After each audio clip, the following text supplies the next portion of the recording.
Welcome to the Developer Spotlight on the Full Dive Gaming Podcast. In the Developer Spotlight, we sit down with VR industry professionals. This week, Jay and Libnox were here sitting down with Eric Thullen, creator of Pixel Force 2, and of course, VR game Ancient Dungeon. Eric, thank you so much for coming on. Thanks for having me. Yeah, and while we're saying thank you, of course, we got to thank our sponsor really quick, Asterion Products. They make great VR and AR headset stands, accessories, VR floor mats. If you check them out on Amazon, you can use code FULLDIVE10 to save another 10% on their products. Well, thanks again, Eric, for coming on. To someone who has never heard of the game, what is it? Genre, length, modes, replayability? So, Ancient Dungeon is a classic roguelike dungeon crawler. Basically, take a popular VR game, roguelike game, put it in VR, and you basically have Ancient Dungeon. You have the classic stuff, permadeath mechanics, getting items, combining them to create big synergies with multiple progression paths, like achievements, challenge runs, stuff like that. So if you know how roguelikes work, you know how this game works, and roguelike fans can feel right at home, I guess. I actually played a PC game that was non-VR like 5 or 6 years ago, and this instantly reminded me of that one. Oh, nice.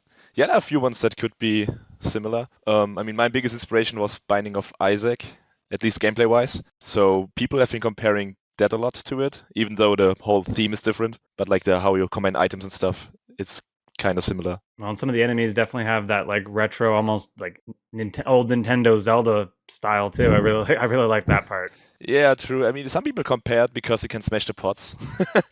And people always That's what I thought. That's what I thought. I was like, gotta smash the pot. Can we do it? Yeah, you get all of the reviews, especially from like older people. I've played Zelda when I was a little kid, and now I can smash pots in VR. But I mean, I find it always weird when they compare to Zelda because it's like totally different gameplay genres. I mean, if people have fun with it, then I'm all for it. That's awesome. I actually saw that in the reviews. Someone was like, this takes me back to my NES Zelda days. Yeah, exactly. I was like, okay, I kind of got a different vibe from it. But a big thing that we got to say while you're here, congratulations. You made it from App Lab to the official Oculus store. How does it feel, and what did it take to get there? Yeah, it's a big relief to have finally made it. Like it takes so long to get anything done with Meta. I mean, I don't blame them. They probably have like tons of people that want the same. But yeah, I think like it started last year in around May, where I kind of had some talks with some Oculus employees about something else. And then the main store came up. And then we basically said, okay, well, might be a good idea to start the pitching now so that when the game actually releases, because it was still a beta back then and like just a demo, it might be good like to release the game, like the full version on the Quest store if we make it in. Yeah, and then we started pitching and it was declined. Even though when checking like pages like AppLab.db and stuff, the game was one of the the highest rated and most rated games at that time. And even then they just said, well, we don't have enough data. We don't know if it's worth it to upgrade you. So they said, yeah, we want financial data. We want sales. But I could only give wish lists on Steam and stuff because the game wasn't sold yet. So we decided, okay, well, then we need to sell the game on AppLab and on Steam, like basically everyone does. Yeah. And then after, I think, a month or two, we did the pitching again after they had the sales data. And then they decided, okay, yes, this looks good. This looks promising. Will actually give you the green light. That was in February this year. But then you need to go through QA. You need to get a slot when you can release because they have like planned the whole year almost with like when stuff releases. And I think it's always on a Thursday. And yeah, we had to kind of say, okay, we need to be ready for QA like months before we actually release. So it was all a bit of a long wait because we also were porting to OpenXR at that time, which it's nice that it's working now, but back then it was just a pain because it took ages. Wow. But yeah, so like 1 year to get confirmation, 1.5 years to actually release. It might be possible to do it faster, but for me, yeah, it took this long. And how is it called? Like we declined once, even in the internal pitching process, which is like way more like they see the potential in the game already. So that's only when they start pitching internally. So it feels like, yeah, it's a long road. You get your hopes up and you're just like, what's it going to be? Yeah, dash. So I've got to say, it sounds like you've cracked the code, and was it about money? They wanted your financial figures before they would get you to the store. Is that what this came down to? I'm not entirely sure. I feel there is metrics and stuff that they check. but I don't think I can really talk about it. Like, they told me all about that, but I said, yeah, it's under NDA and stuff. But I mean, I guess it goes down to money, right? Like, they want stuff Always. that's popular. They want stuff that makes them money. Because actually, when you get in the store, they do a lot of stuff for you to really, like, I mean, they helped me with like store assets. They helped me with marketing. The whole QA process, they need to pay for that too. So they kind of do like some like investment into the game, and I think they definitely want the return on investment on that. So they're kind of skeptical. And I feel like, I'm not sure if that's the case, but I feel like they are way more wary of like solo developers or small teams without like a proven track record. So I think that's also something that had to do with it. Like, they said, okay, this has potential, but we don't know how it will sell. Also, you're just like 1 or 2 people, so you're small. We don't really. So with all that being said, trust. I mean, this game is like extremely popular, and I did have a chance to play the game. I think it's just amazing. There's so many aspects in it that look like they've been just perfectly refined. So some of the people that I've read the reviews for on the Oculus Store are saying this is the best game they've played in VR. What do you think it is that makes this game so special to that community? Yeah, that's really interesting. But I think like the whole time when I tried to, like, when I designed the game, I always felt that like it needs to be like realistic, like in a way that if you do something, the outcome needs to be as expected. I don't know. So like I often hear like when I play a VR game, for example, like a pretty realistic one, and I see like a bookshelf or something, and I want to interact with it, but you just can't. It's just a static object that doesn't do anything. So basically, everything you can do in this game kind of behaves as expected. If there's grass, you can cut it with your sword, and it like realistically cuts in the angle you throw it at. You can. Well, the enemies bounce back when you hit them too. You really Yeah, the enemies feel bounce the back. impact. Yeah, it's like physics based. You basically can destroy everything that's not static. So I think people like that about it. And I try to focus a lot on actually just having gameplay, like having the game be played instead of just going through menus and stuff. So the game had an inventory system before where you could store items and stuff, but then I thought this just adds unnecessary amount of like interactions that you need to do, especially in a roguelike. You don't really need an inventory. So that was removed, and stuff like comparing stats of something, it was just removed. Just pick up item. If you know what it does, it's probably good. So I try to make gameplay to be always in the game instead of trying to have a lot of complexity. Well, it's very user friendly. Yeah, I feel like people get into it easily. And I think because there are not that many roguelikes, at least in like how this game is built in VR, people that love roguelikes probably like have found something that they really can and will play, especially because it has a lot of replayability if you like a genre. So I think that's what people like. And I mean, as a solo dev, you kind of you can't do hyper realistic, huge games. So you need to work with what you have. So trying to just make something small, but polish that until it really is fun and works is, I guess, the best way to do something. Wow. I really like your passion when you talk about the game and what you did to make it. It's funny that we mentioned earlier, people compared it to Zelda because one of the big games of my childhood was Zelda Ocarina of Time. And there was this weird detail in that game where when you slashed a sign, whichever way your sword cut the sign, it cut the sign, like down, sideways, diagonal. And when you said that about the grass, I was like, that's such a little detail, but it makes such a difference in games that is really cool. Yeah, I always get this wow moment from people when they like cut the grass. I mean, like I once did a stupid GIF of just cutting the grass, and it was one of the most like successful posts I did on the game. But it was like 5 seconds to do. I think the grass like took like 1 or 2 days to implement, but people loved it. So like these tiny things sometimes are pretty like they change how a game feels. Like, I mean, the grass is also basically in place so that you always have something to do when you walk around between like rooms or enemies or crates. You can like, they don't have a real purpose. They just get destroyed by enemies, or you can destroy them, but you always have something to do. So it's not like you're just standing in your living room and waiting 20 seconds to get to somewhere. You're always kind of smashing stuff, slashing. So you always like have some stimulation, I guess. That's so cool. When I first looked at the trailer, it has an overwhelmingly positive rating on Steam, but it almost reminded me of like a Minecraft dungeon crawling kind of visuals. Do you think that's good for the game when people see that, or do you think that you'd like to change the visuals a bit to where it looks less Minecrafty? I don't know. Like, we get the comparisons a lot. Also, when they say, "Oh, this is like Minecraft," I always think, why? It's a completely different game. But I mean, yeah, when people see pixel art, they think of Minecraft. I guess Yep. I have come to accept it. Like my inspiration was more like taking old school games with pixel art and turning pixel art into 3D. I mean, it is the same what Minecraft did basically.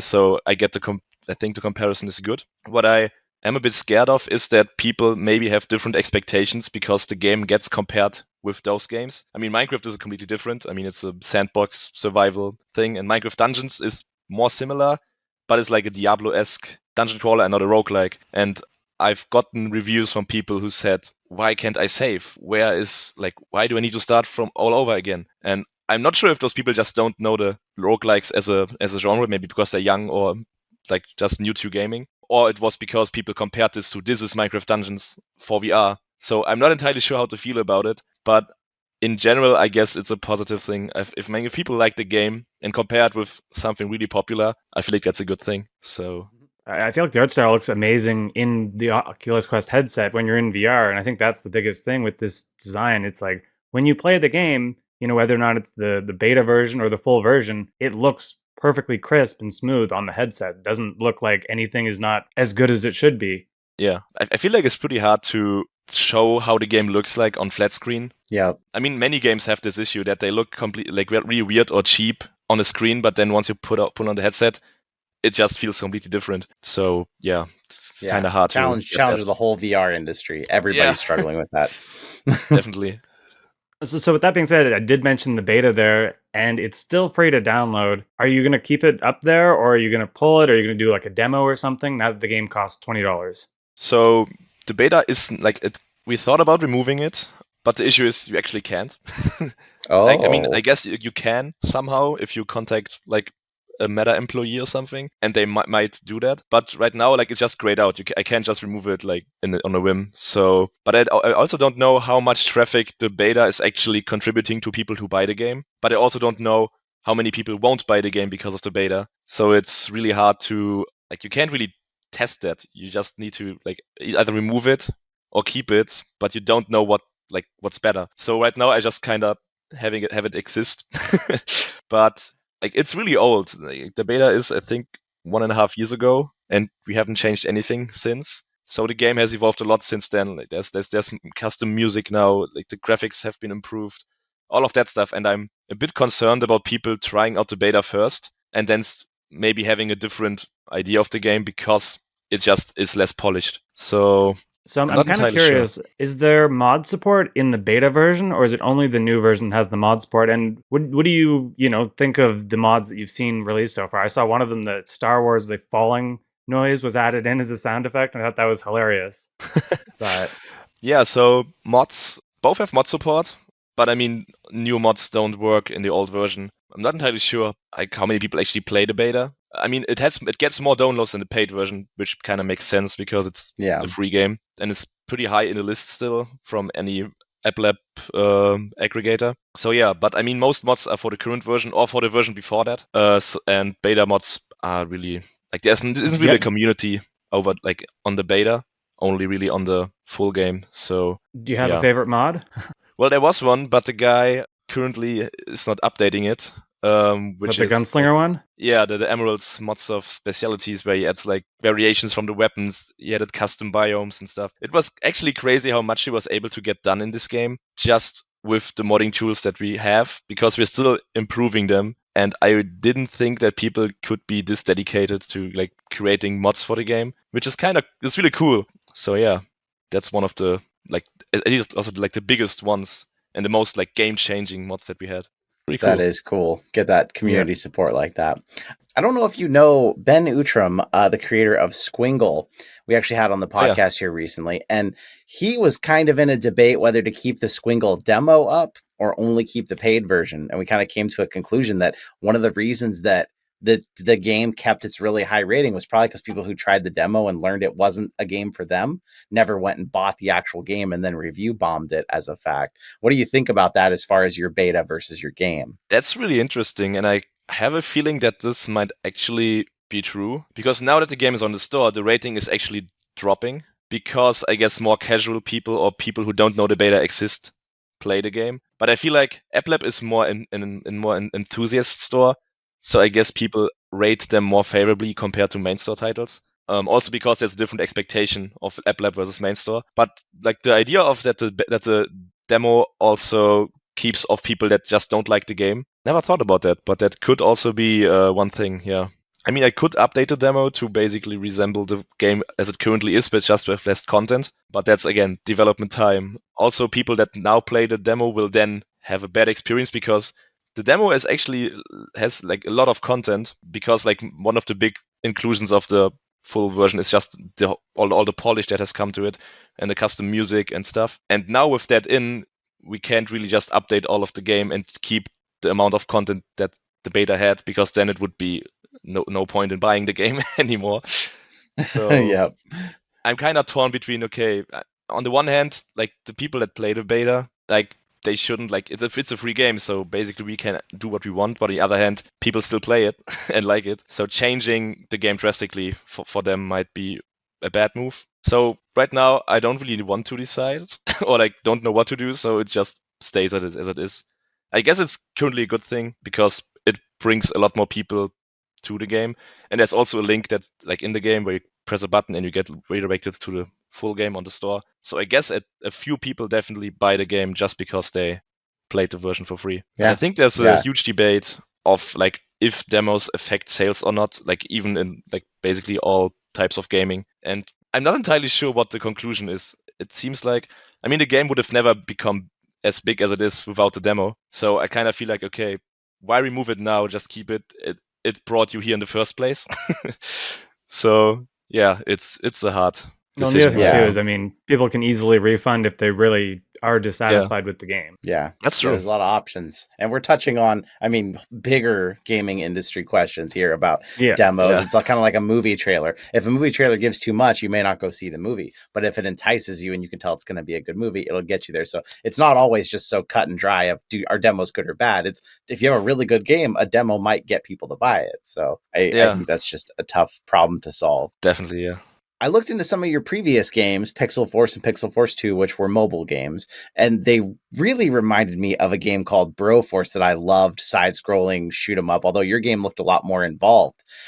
It's been interesting to me how many people we've seen, like even the developers of the game Into the Radius, that just come on to VR and make like a full VR game who have been doing mobile before. Is it easy to come to Quest because it's like an Android platform, or is it just something a lot of people who are doing mobile want to do VR or want to do these bigger games? It's really interesting because I don't really know how many mobile developers actually go to Quest. But for me, I mean, it was always just a hobby until like with Ancient Dungeon. I mean, I still was in school or studied. Also, during most of the development of Ancient Dungeon, I still was at university. So it was more of a hobby. And I feel like mobile development feels like something that's easier to do because people don't expect such huge games compared to PC, where if you want to have something successful, you need to have something big. And for mobile, it's at least at that time, I mean, the first game came out 2014. It seemed like it's a lot easier to do something small and just see what happens. I mean, there's so many casual games on mobile that are successful. And I mean, it was more of like just release something and see what happens. And then when VR came out, I was hooked and wanted to do something for it. And that's, I feel like the same with VR. Building a PC game is just so much work in a huge saturated market. And for VR, because it was so new, maybe a lot of people probably thought, oh, wow, I definitely want to do something for it because it has a lot of potential. But mostly for me, it was just, I got the Vive when it came out and I just wanted to create something for it just because it was so cool to experience VR for the first time. Kind of want to go back to that because that was a great feeling. Uh-huh. And yeah, I feel like it's the same on Quest. You can build smaller experiences than PC and people are still satisfied. I dare even say you can build less polished experiences because people expect less. Put a VR tag on something and a mediocre flat screen game can be a great VR game. I mean, this is probably also changing as more and more games and people get on the market. But at least when I started, it felt like that. I mean, the first few games that came out, like Job Simulator and stuff, they're a lot of fun in VR, but I feel like on flat screen, this would just be like a weird game.